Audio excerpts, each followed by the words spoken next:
Good afternoon, everybody. My name is Alice Chapman-Hatchett, and I am the current IFA president. And I'm very pleased to welcome you to this, the first event in IFA's vaccine equity work. IFA members in the audience will know that at the end of last year, we approved our new strategy, Artists and Scientists, New Partnerships for People's Health. This outlines our role in offering creative solutions to public health problems, in partnership with policymakers and peers, and backed up by scientific evidence. This work on vaccine equity is the first action under our new strategy, as part of our broader health inequalities work.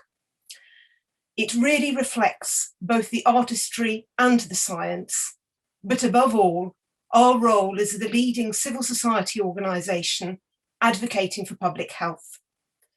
Our panel today brings together expertise from people and organisations working with the most marginalised and vulnerable in society, including undocumented migrants and the homeless.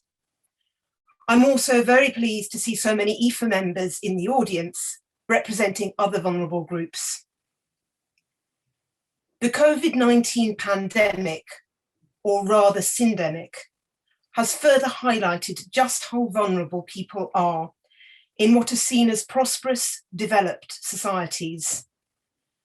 We need to be leading the way in ensuring vaccine equity in practice, rather than just on paper. And one of the ways we can do this is by gathering together and sharing examples of good practice and raising the profiles of these initiatives. As I mentioned, today's discussion is the first event in a new programme of work, and the next one will focus on boosting vaccine confidence on the 22nd of April.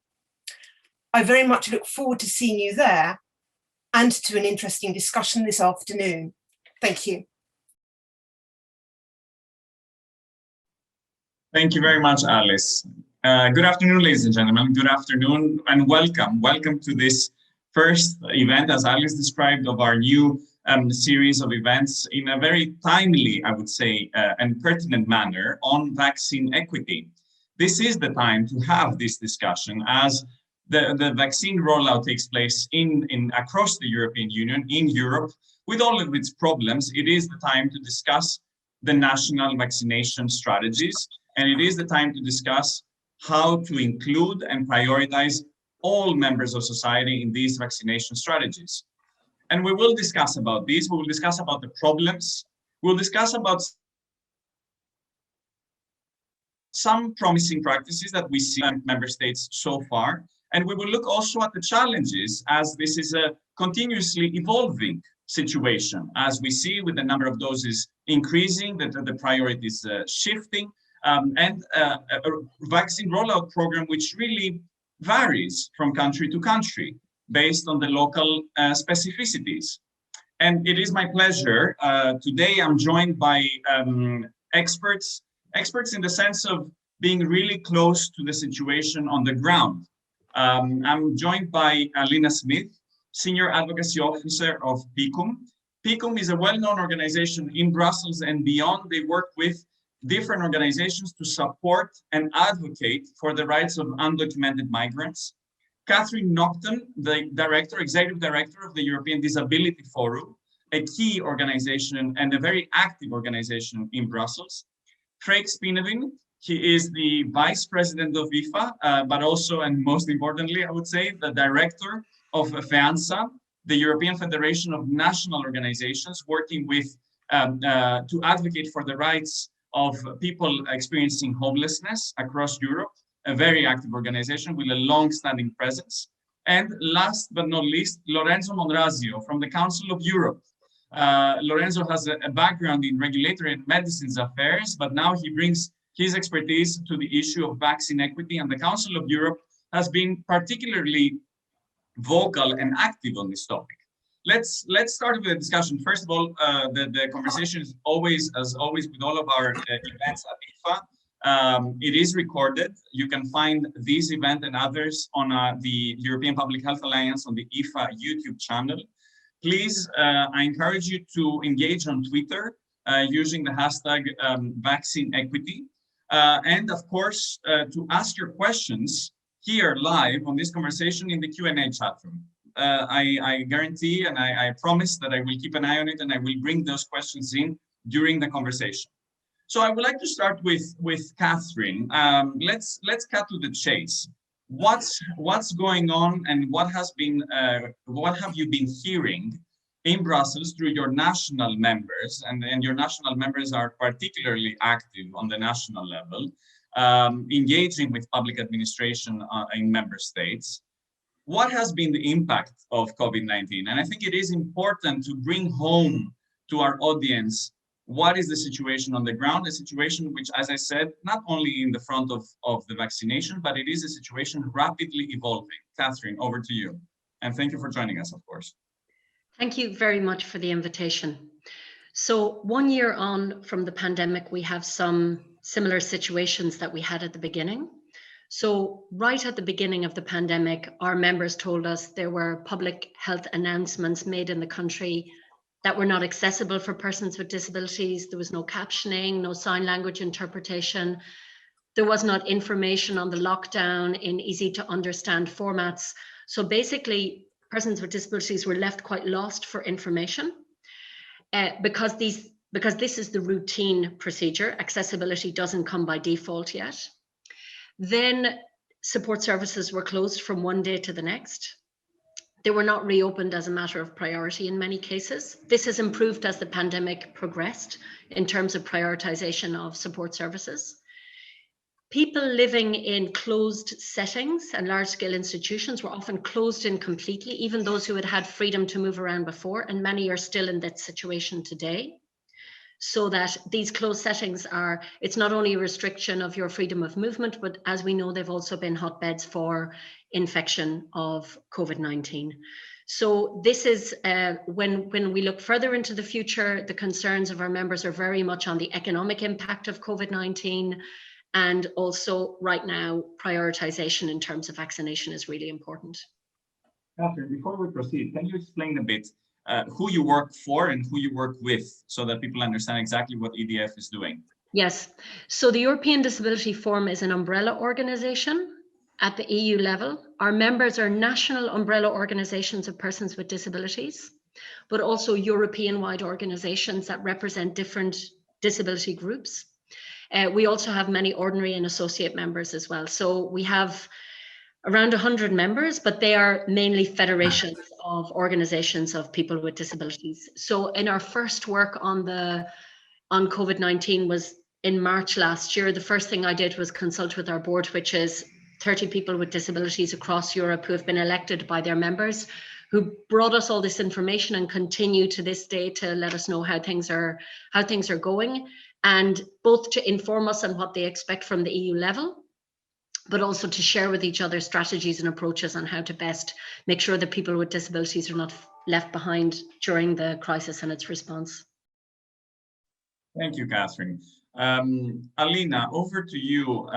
You represent, you work with and you work for undocumented migrants. It is a constituency that we find across the European Union. It is a constituency that suffers from all sorts, I would say, of stigma, but not beyond stigma. It is a constituency that easily becomes very politicized in a way in the narrative, and it is oftentimes the question of the management of the inclusion of undocumented migrants and what happens to them in society becomes an issue of controversy, unfortunately, in many member states. What has the pandemic/syndemic meant for your people on the ground? What do you hear so far?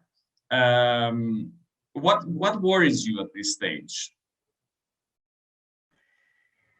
Thanks, Yanis. And I'm really glad that you've noted that, I mean, undocumented people live amongst us across Europe. And I think maybe to start with, I think people often maybe have an idea in their mind when we speak about an undocumented migrant that we're speaking about people arriving at Europe's borders.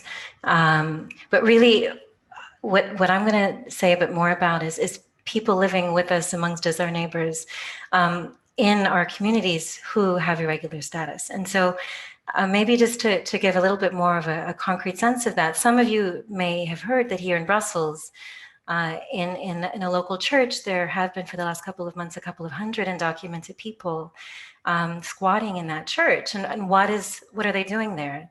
They're trying to be visible. They're trying to be seen, and they're making calls to have themselves recognized and acknowledged and regularized, have their situation regularized. And so, I mean, one person who was interviewed, one of the people living there, you know, he's works in construction, earns 50 euro a day. Sometimes he's not paid. He has a wife and family here in Belgium. He's lived here since 2004. And he says, you know, I can contribute to the Belgian economy, but I can't ask for anything. And so I think that's the context in terms of who we're speaking of. And then in terms of, we're also a network, of course, and we reached out to our members last year to hear what were the pressing concerns that they were seeing in terms of the pandemic's impact.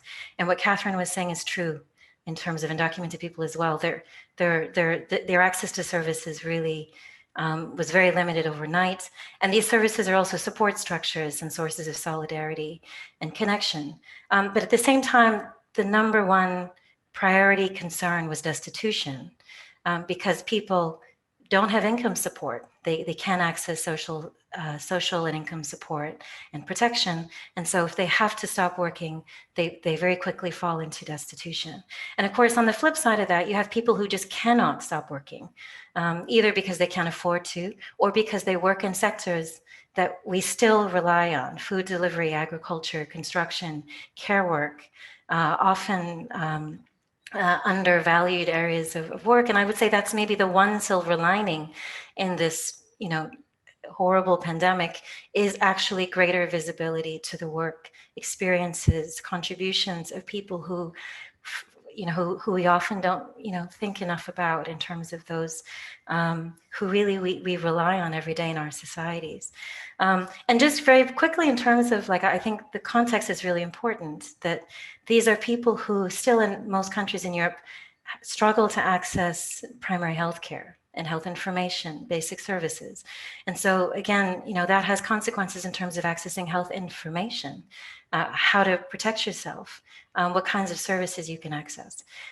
There's also the layer of the criminalization of irregular status, which means people are fearful of coming forward to seek care and services. So this is the background context we have. I mean, we do have countries in Europe that do have a legal framework set up to ensure, at least on paper, that undocumented people can access care. And there are still challenges around that. But that's kind of some of the background. People feeling really disconnected from mainstream health systems. There are obviously significant challenges when we're speaking in the context of COVID. Yeah, thank you, Alina, because you remind us that the current problems, for instance, when it comes to accessing vaccination against COVID-19, those problems are not new for a lot of the members that you're working with and the constituencies that you're representing. A lot of it is a deja vu, and these problems and the issue of having access to primary healthcare and access to healthcare in general, for them was a problem also well beyond and before COVID-19. And also the scarcity argument, and we hear so much about scarcity and limited supply of medicines, but the scarcity argument was there and was used against these constituencies well before COVID-19.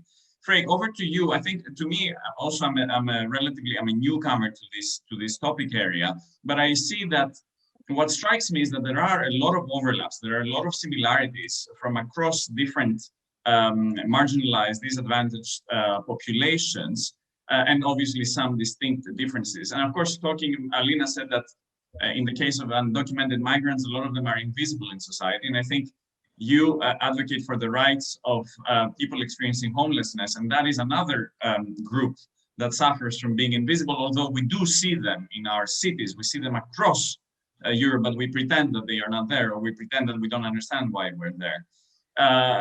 What has the impact of COVID-19 been so far? What do you hear from your members across the Union? Thank you, Yanis. I thought you were going to ask me as well, what are you worried about? Because worry is a sort of permanent state of mind for me. Sometimes I have the impression. I wouldn't say that homeless people are invisible. They're politically invisible, but actually they're quite visible. It's very strange that we constantly are confronted with that argument that are invisible, while there is at least a part of homelessness that is very, very visible. Now, the impact of the COVID pandemic has changed over time. We feared the worst in March last year. We thought like this is going to be a disaster for the homeless sector. People live in shelters, are unable to socially distance.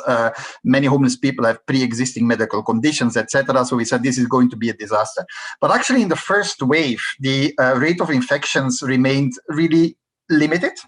But that has changed. Now we see much more outbreaks. And of course, if there is an outbreak in a shelter, it typically quickly spreads, and more than 50% of the users of shelter accommodation get infected. But what we learned is that it takes time for a virus to enter into the shelter system, to reach the homeless population, especially if the virus has not been brought in by vulnerable people. So it takes time, but it will eventually arrive and circulate in the homeless shelter system. So it's an urgent issue. It has now become an urgent issue. In terms of vaccination, Yanis, yes, it has been an issue in the past, of course, but now it's a more urgent issue because the consequences of not being vaccinated is higher. We see basically three problems, if I can simplify the reality.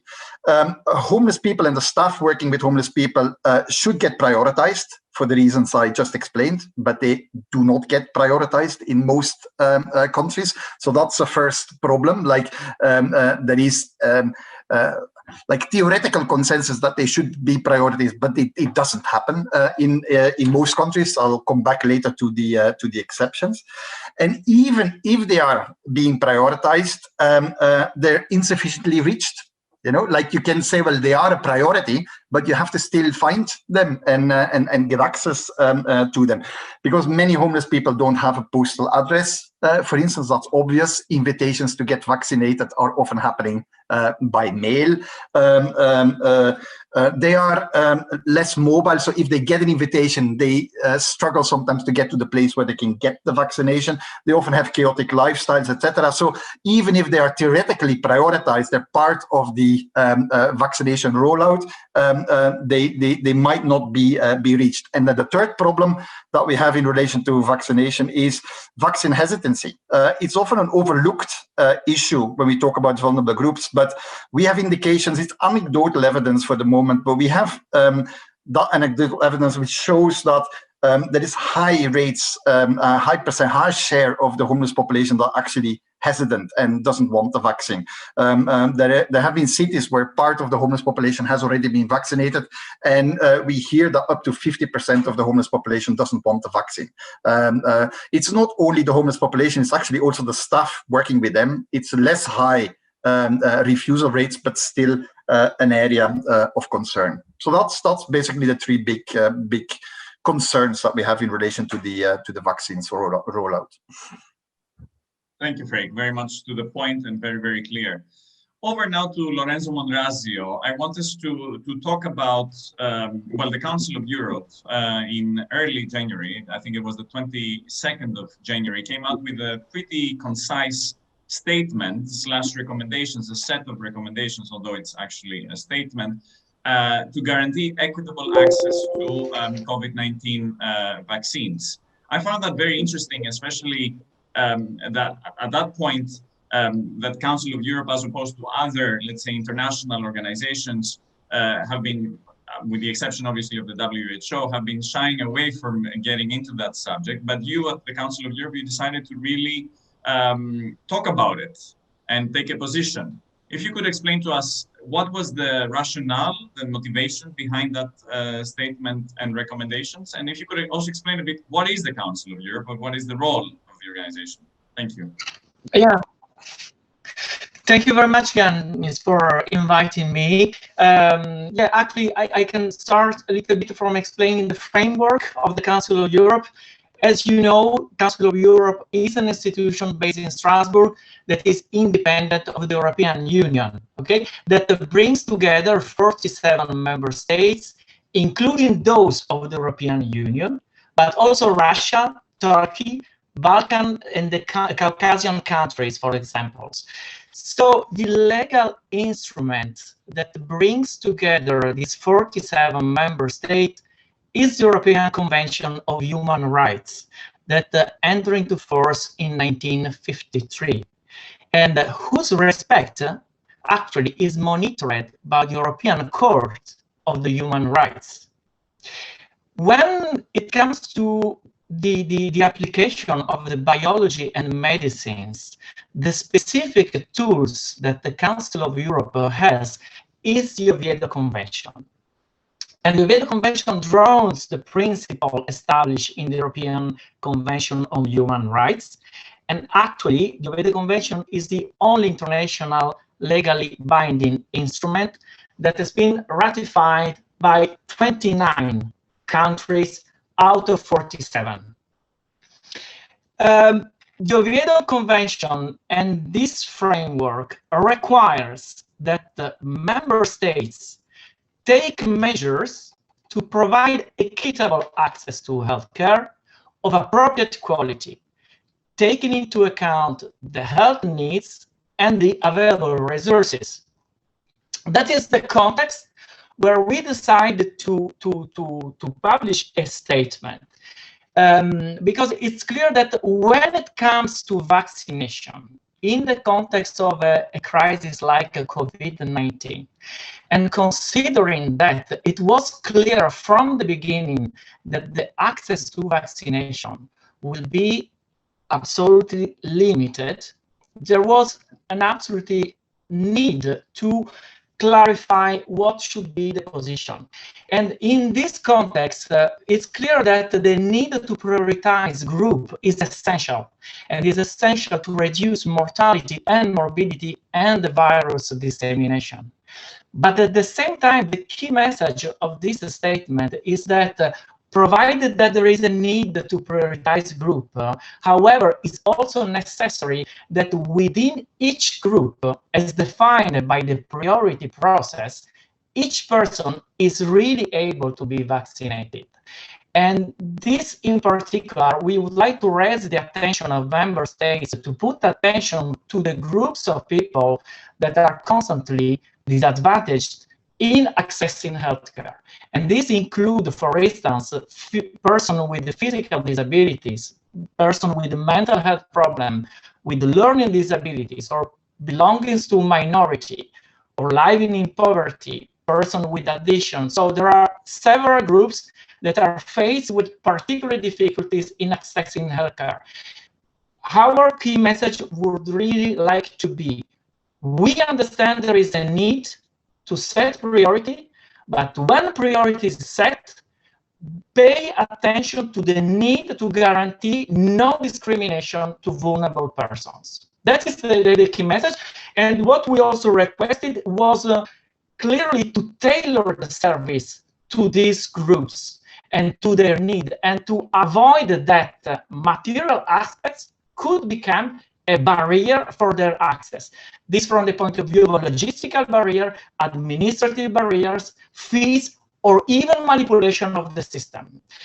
We also requested to monitor data and to use this data to improve the vaccination programs, not only for COVID-19 and in crisis situation, but also for the routine vaccination program. That is the key message, and that's why we decided to set a clear position on this. Thank you, and it's clear. It also links very nicely to what Freek was saying, that there is, on one hand, the reality on paper. So there are all of these nice proclamations or a lot of these programs. Yes, they keep changing. They tick the box sometimes. They mention some groups. But then, of course, as Freek said, there is the reality on the ground. And you, Lorenzo, as well, you highlighted the question of the implementation and the actual deployment. And of course, the deployment also beyond year one, the first year, because I think it's clear now we understand, all of us by now, that this is not something that is going to go away after Christmas 2021. So we need to really think and plan long term. Alina, from your from the work that you're doing with your network and the surveys, do you see any promising practices so far from the ground? And also then I'll come over to Catherine and Freek with the same question. Is there something that we could perhaps highlight as promising? I'd say there's a couple of levels of promising practice. Again, maybe linked to what you were just saying a moment ago, and also Freek's point. So we've been trying to monitor, certainly in the initial phases, what states have been saying about their national strategies and whether they plan to include undocumented people. And we know of at least 7 member states that have indicated explicitly, clearly, that they plan to include, or they intend to include, undocumented people in their strategies. We consider this positive. So because it is a kind of a statement of intention, and that already does matter. And especially when you're speaking about a group that is, as you said, earlier, often, highly stigmatized and not really often prioritized in terms of their rights and their welfare. That's positive, and there are a number of countries that have done that. At the same time, there's the implementation that you spoke of, and we've been really trying our best with our members to monitor that. It's really a challenge because there's a lot of complexities to that. Very often it's regionalized or very localized. But we've already seen some examples of what we would consider promising practices. And I would say the first thing is really the need to be very proactive. It's not enough to have the good intention, or even to say they'll be included in this kind of aspirational way. It has to be very proactive with very concrete steps, with an understanding of the existing barriers. And so, one example that we've heard of that seems very promising is Belgium, actually. Belgium has a national undocumented people. All people in Belgium are included in the vaccine rollout, although it happens regionally. And certainly, at least in the Brussels capital region, from the earliest phases of their planning, they've been engaging with MSF, Médecins du Monde, SAMU Social, and other organizations that have a history of working closely with people in situations of homelessness, among whom include undocumented people, and undocumented populations more generally. And so they've actually been advising from the earliest phases on how to do this. And so they have a number of very practical steps they want to take, or planning to roll out to actually reach them, including the use of mobile clinics, including loosening procedures around the existing legal framework, the so-called AMU, Aide Médicale Urgente, including outreach campaigns, communication campaigns, and so on and so forth. Other countries like Ireland, even from last year, were already saying we will not share personal data of undocumented people who want to come and access COVID-19 care and services or social protection, which they made available to all workers regardless of status. So already from last year, there were reassurances that people could come forward and access services. And the Minister of Justice, the Minister of Health has clearly declared that undocumented people should come forward and can do so safely to access services. Although our members, for example, have been pressing for, among the prioritized groups, for instance, care workers, being sure to recognize that care workers outside of institutional settings, like in home settings, really need to be specifically addressed as part of that overarching strategy. And maybe just a last example of the United Kingdom, where very early on, they were clear in announcing that undocumented people would have access to the vaccine, there wouldn't be data sharing, but they've run into challenges because of the long-standing hostile environment there and the long-standing lack of confidence in the National Health Service because of systemic sharing of information with immigration authorities and so on and so forth. So even though there's a lot that's very positive about their approach in the UK, they've had challenges because of this background reality of long-standing legislation and practice that actually tries to discourage undocumented people from accessing services without facing immigration consequences. To put it simply, for people who don't follow this topic closely, it's a question of, if I am an undocumented migrant and I'm scared to go to my GP or to go to access the healthcare service because I don't consider it to be a non-threatening environment, right? And I'm afraid that my information will be communicated, let's say in this case, in the case of the UK, to the Home Office, and maybe I will be expelled from the country. Is that so? Do I understand correctly? That's exactly right. And I mean, for example, the situation is very unclear still for us in a lot of countries, including Germany, where we're not clear what the approach is. But again, the background reality is that there's legislation in Germany that requires undocumented people who try to access healthcare through the normal channels to be for the immigration service to be informed. So people don't do it. So it really deters people because the calculation is that, well, I'm actually going to be harmed by reaching out to the public health system. And so even in countries where those arrangements are not in place, even in Ireland, for example, it's been really important to be really out front of that and assure people that this is something they should do and they can do safely, and about the mechanisms in place to ensure that that happens, and working with organizations that they trust to get the message out as well. Great. For you, FEANSA has already put out a set of very concrete recommendations, and then you already highlighted during your first intervention the importance of actually reaching the people, and not simply including them in a document. And of course, an undocumented migrant oftentimes is also experiencing homeless. And so that's what I meant by the important overlaps and also distinct differences amongst these groups. But based on also what Alina just described, for you, what are the main challenges? You listed them, but do you see already, we read in the press in the past months, some promising practices? Is there something that you haven't seen before and now in light of the COVID-19 pandemic is promising? What would you say?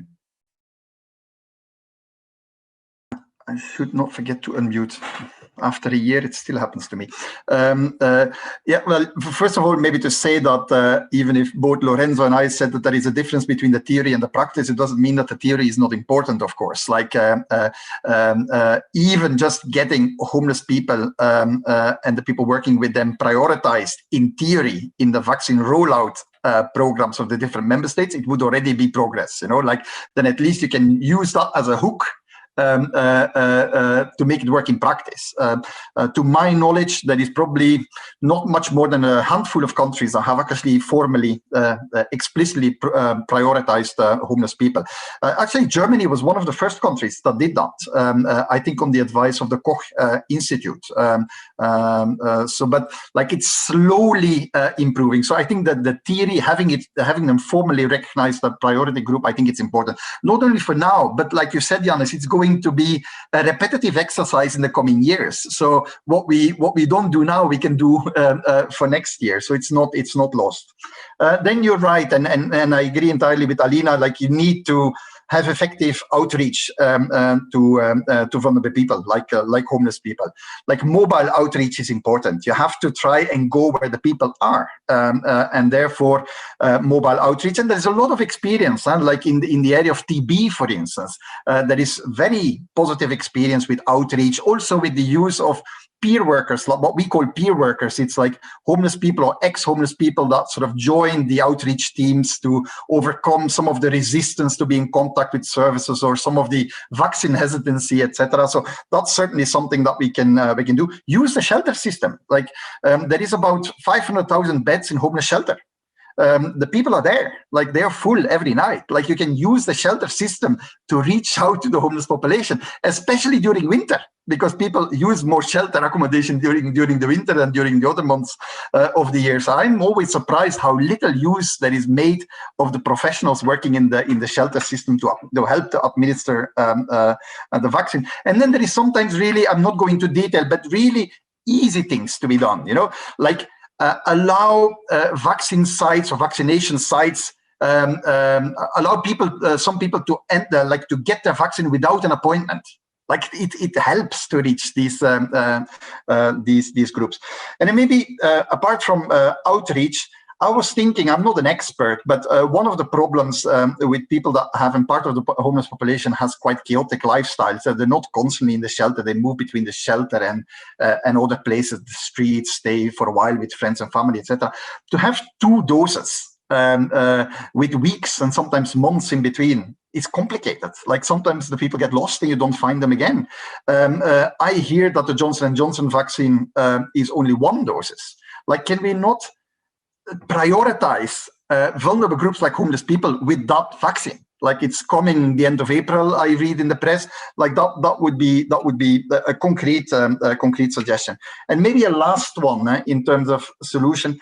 I sometimes think that we have to have a finer methodology to define vulnerability in the case of an epidemic or a pandemic. In this case, the corona pandemic. Like, it's very much based on typical indicators like age, and I understand age is an important one, but there is others, like living conditions are not sufficiently taken into account. We know from research that the housing conditions predict the likelihood of being infected with the disease, like overcrowded. It's obvious, of course, overcrowded housing, etc., like homelessness as well. Like we can try to integrate these elements in how to call it, like prediction tools. Actually, Oxford University has done that. They have made like a COVID infection prediction tool that is now used by the NHS to prioritize better the most vulnerable groups. And homelessness is one of the indicators being used. So I think I wouldn't say that there's a lot of best practices, but there is reasons to be hopeful. You know, there is interesting things that are emerging, and we should build on that. What you're saying effectively is that sometimes we don't need to reinvent the wheel. For instance, when it comes to the suggestion of using the 1-dose vaccine whenever that becomes available instead of using the 2 doses vaccine, that would be a very concrete, practical, operational recommendation. Catherine, for you, for instance, in Belgium, I see that we receive, well, we haven't received it, but I saw someone in my building receive this convocation, the invitation to go to get vaccinated, and there is a QR code, and the lady, she was an older lady, and she was like, I don't know how to use it. So I think you get this kind of feedback, and very much grounded feedback coming from different countries, where even the digital access that we take for granted is an insurmountable access barrier. Yes. I just want to, in February, actually, we surveyed our members on the vaccination issue in their countries, and I had responses from more or less every country. And in terms of the question, is this a priority for you nationally? Everyone said yes. So our members are all working on this because the vaccination is a light at the end of the tunnel in the sense of being able to return to school and workplaces and so forth, because people with disabilities don't all have pre-existing conditions. They're not all older people, but there's a whole range of other reasons why they end up being more exposed to the virus. So use of sign language interpreters, personal assistants, difficulties with social distancing, using the hands to navigate outside. All of these things, a whole compilation of reasons mean that people are more exposed. So the prioritization has been a priority.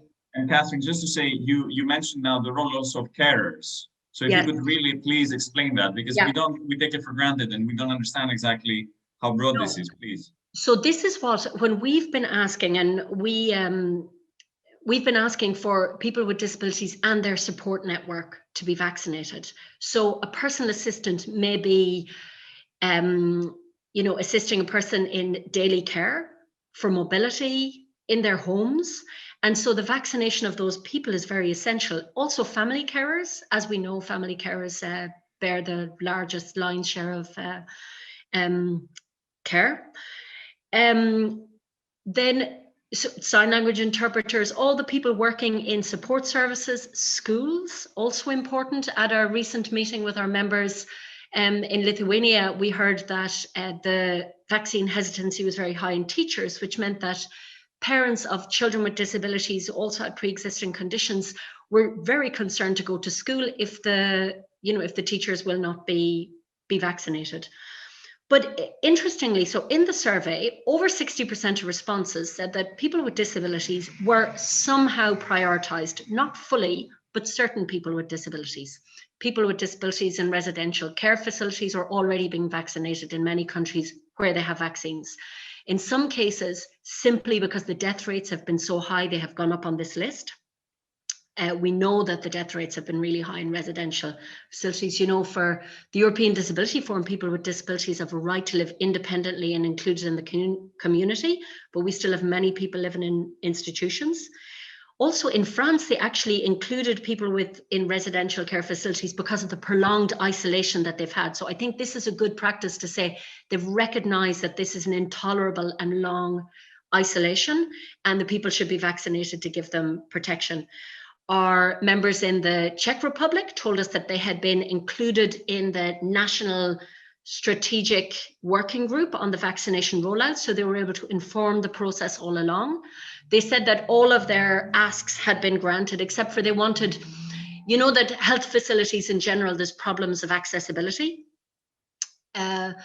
And if the vaccination centre is not accessible, our members are asking, and our recent board resolution always also asks for the type of thing Freek mentioned, which is that the vaccination will go to the person and their support network where they are, if the vaccination centre is not accessible.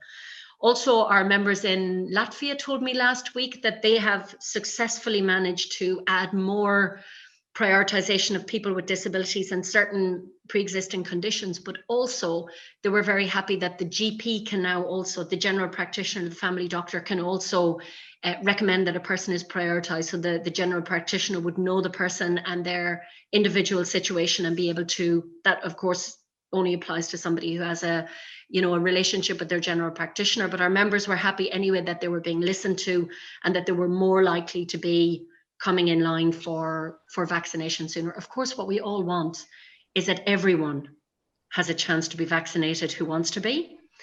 But the reality now in all of our countries is it's not even prioritization, it's simply supply.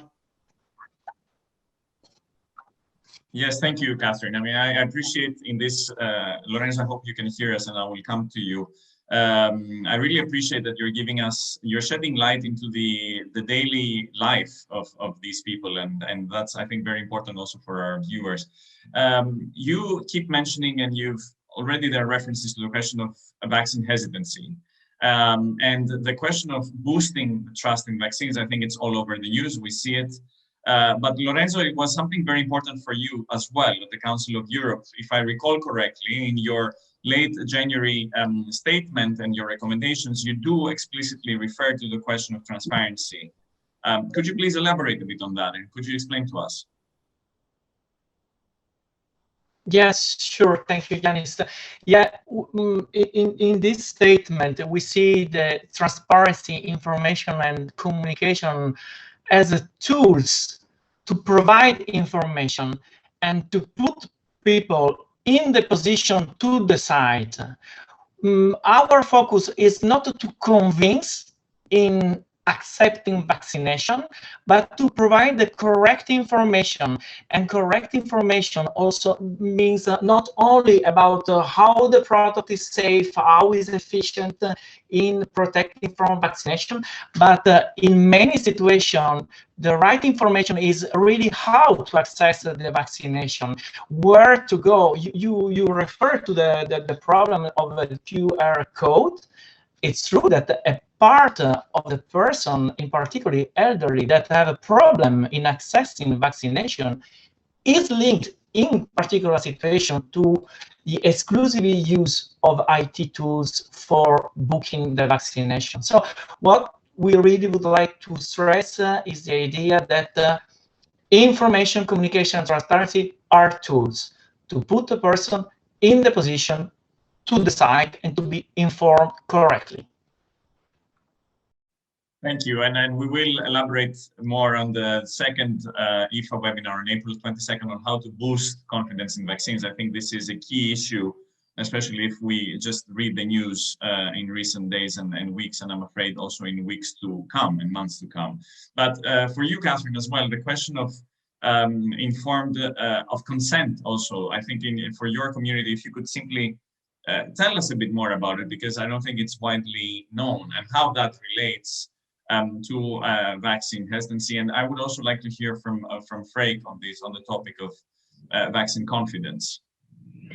So it has been, of course, free and informed consent is a basic principle that should be applied in healthcare in general, but often people with disabilities are denied this, and there is a history of being forcibly treated, coercively treated. And then there's also the issue of simply not having correct information. If you imagine, we had a blog on our website actually from one of our members who spoke about the risks of going in very fast and forcibly vaccinating a lot of people in a residential institution without actually informing people and explaining, and especially where you have these doubts and suspicions. So I posted in the chat box information that one of our members was creating an easy to read format. We know that easy to read format is easier for everybody to understand and for everyone to know what actually is the vaccine and what it's going to offer you. But it has been for us really important that free and informed consent is a principle for healthcare in general for people, and then especially here where you don't want people to be even more, that forcing people can create even more resistance. And the other issue is, of course, when you, for example, it's as you mentioned for other things, it's a pre-existing problem. If you go as a deaf woman into hospital in labor, in many cases in Europe today, you will not have sign language interpreter. So like just to have access to communication with your health service provider, this is something which is, people with disabilities are used to not having. Yeah, it's fundamental what you're describing, Catherine, absolutely. Craig, the question of vaccine hesitancy. Yes, I already touched upon it, and I think I can only repeat what the other said. Like, you have to make sure that also very vulnerable groups like homeless people get access to factual information, and that's not a given, of course. And then you also have to avoid taking action that can actually increase the vaccine hesitancy. I give you one example, and it's a well-intentioned example. I think it was in Berlin that one of the responsible policymakers was faced with a surplus of AstraZeneca vaccines because nobody wanted them anymore. And she thought, like, it's a good idea, like, let's use them to vaccinate the homeless people. But that, of course, can have a counterproductive effect, if there is already a ground for hesitancy, such initiatives can actually make it worse. So apart from making sure that there is factual information available for vulnerable people, also this kind of action should be avoided, even if they're well-intentioned. It's a call to think a little bit more before acting when you work with vulnerable people. Yes, absolutely. And the information, I guess also, Alina, for you as well, the information needs to come from the peers, and therefore it's more credible or easily for people to understand and relate to. And I think that's also important in what we communicate, how we communicate, and obviously who communicates.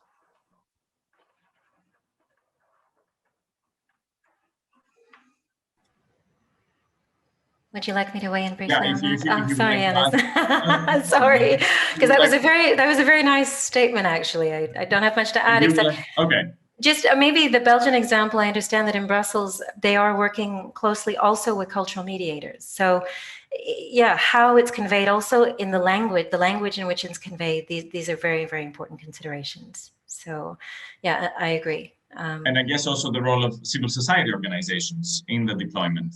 I think that's where we can also be partners, and we can work with people on the ground and our people on the ground to turn vaccine equity into reality, obviously.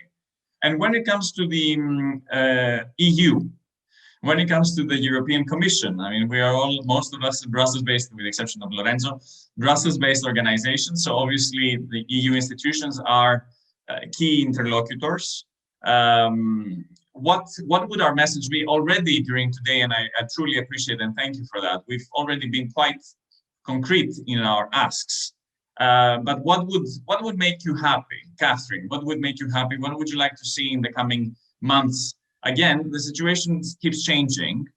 What would make your life easier? What would make you happy for that?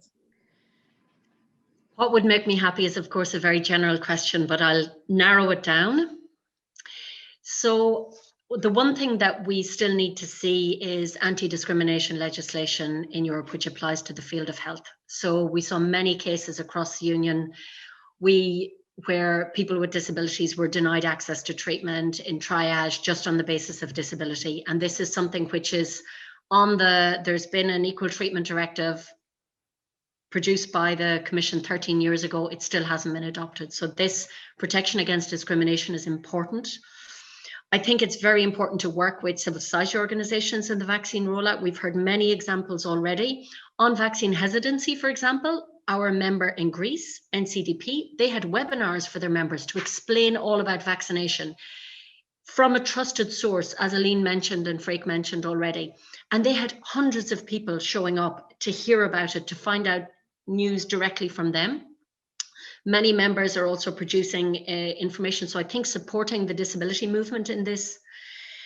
Two last things. I think that there should be disaggregated data. This leads to a lot of things. So the reason why people with disabilities are being prioritized in some cases is because the data has shown they're more likely to die and they're more likely to be infected. And I think as well, if we want to see, has there been vaccine equity?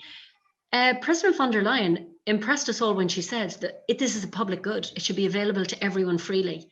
Why all healthcare shouldn't be available to everyone freely is a conversation for another day. But for me, it was good to hear this.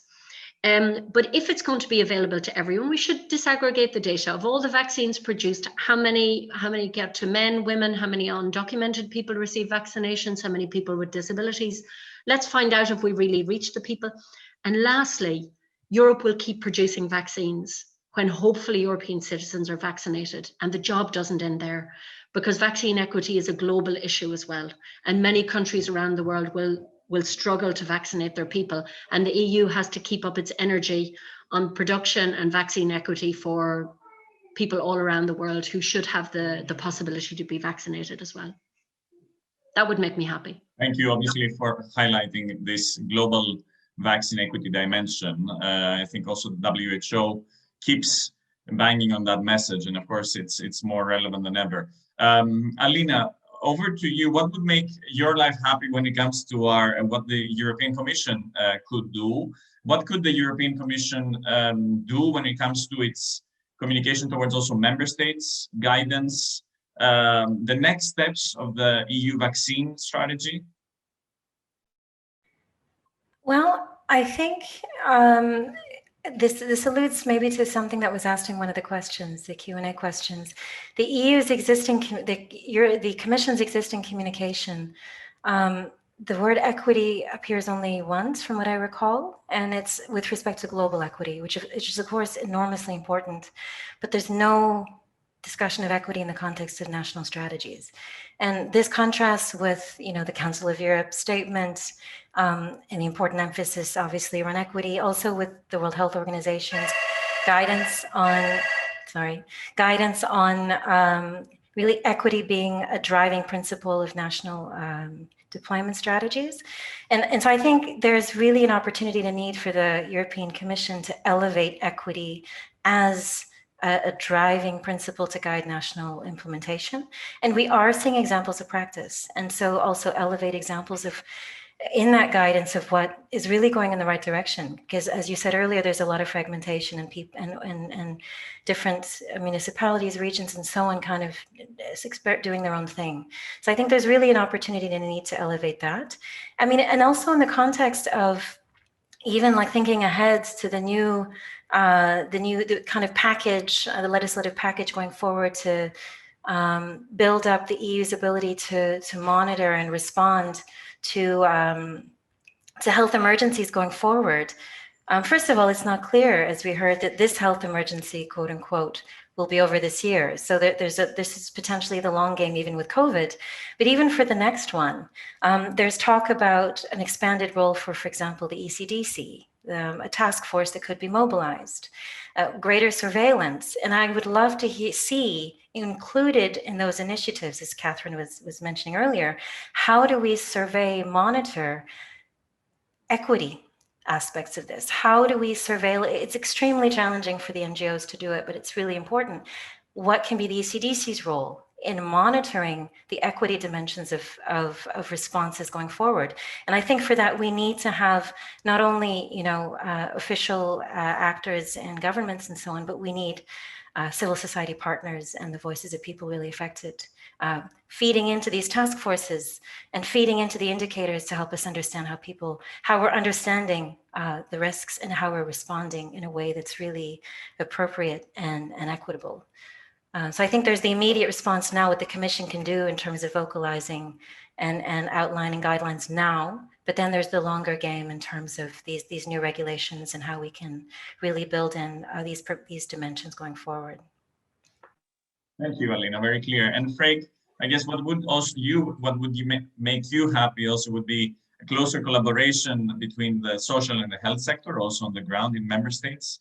But when it comes also to the EU level of action, what would you recommend? What would you ask for?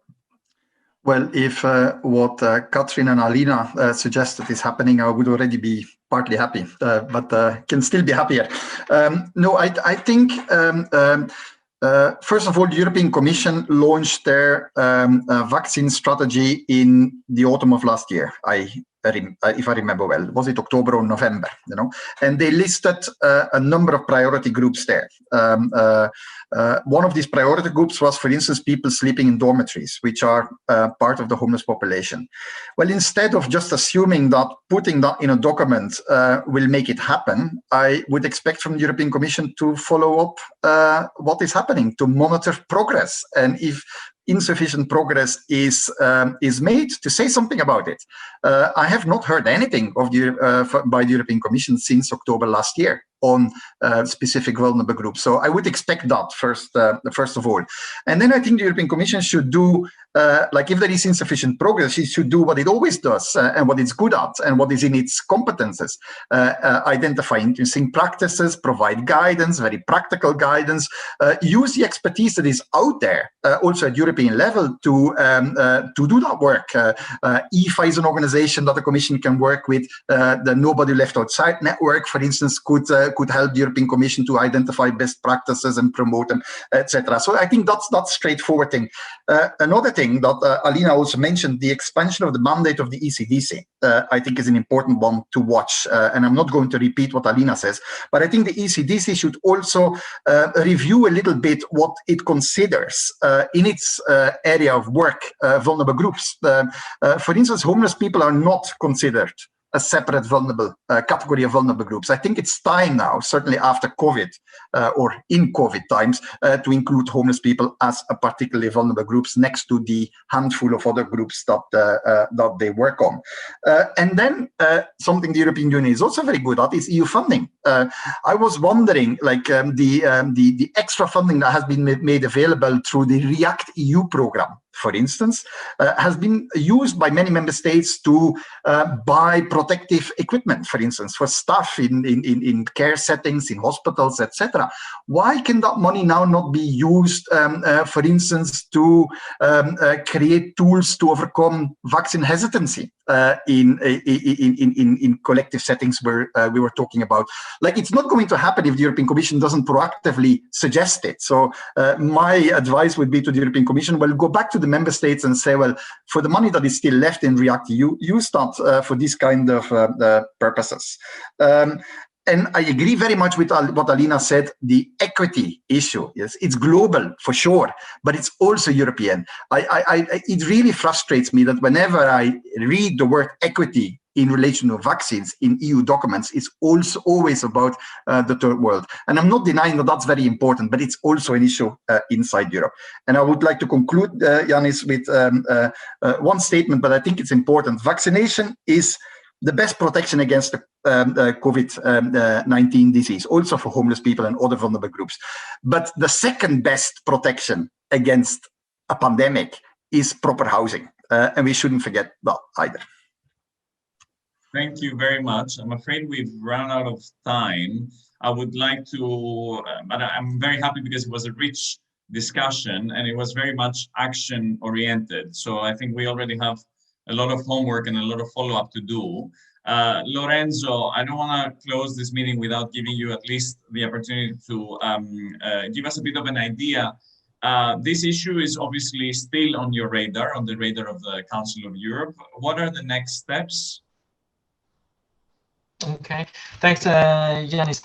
So for us, we will try to concentrate our work on the general issue of the scarcity of resources that are present in healthcare sectors, because it's clear that the COVID-19 crisis created an exceptional situation, but it's not an exceptional situation to have a scarcity and limited access to healthcare resources. Our effort is to support countries, and including the policy of the European Union, to put the attention to the need to provide equity. This is really an important thing, because from many perspectives, and considering how it's important also the trust and that the authority and the national authorities need to have in the population, and the support that they need to have. So we would like really to work in this direction to build a frame for an equitable access in general to the scarce resources that are present in the healthcare sectors.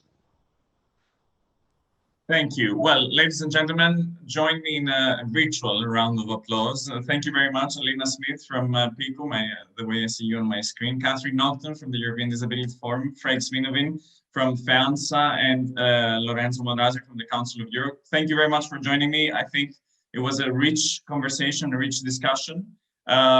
Join us, tune in on April 22nd. We will have our second webinar in the IFA series on vaccine equity.